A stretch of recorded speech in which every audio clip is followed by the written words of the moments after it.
Dito ako guys sa kusina. Luluto ako ng aking pagkain ng aking alaga. Ito, lugaw niya.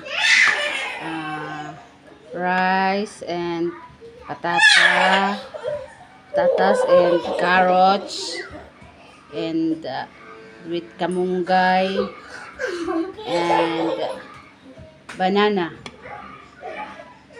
Lahat yan pinaghalo-halo ko dito. Kaya masyado tong protein tong pagkain ng alaga ko. Tagal na itong maubos. Lalagay ito sa ref. Tapos lalagay ito sa mga lalagyan ng ganito. Ito yung lalagyan niya. Diyan ko yan ilalagay. Tapos ilalagay ko sa ref. Lalamigin.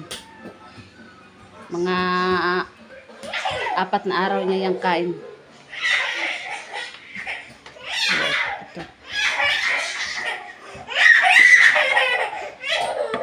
Ang ingay ng kapatid niya. Lalaro.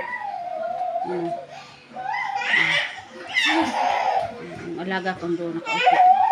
Doon ng niya. Doon ng palabas. Kasi ako dito naglulugaw ako.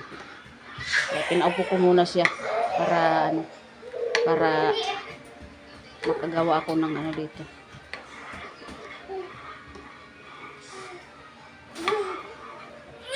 Sarap kaya nito guys.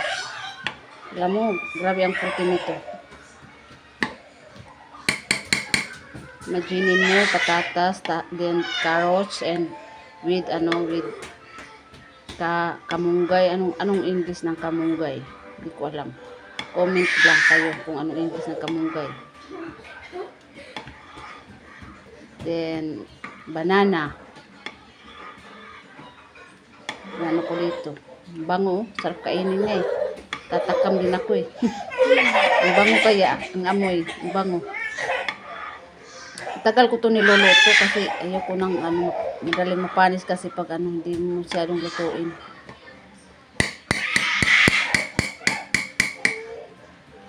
Kaya ganun talaga mag-alaga ng bata. Para ka rin nag-aalaga ng anak mo. Pag nag-alaga ka ng bata, para ka rin nag-aalaga ng anak mo. Siyempre.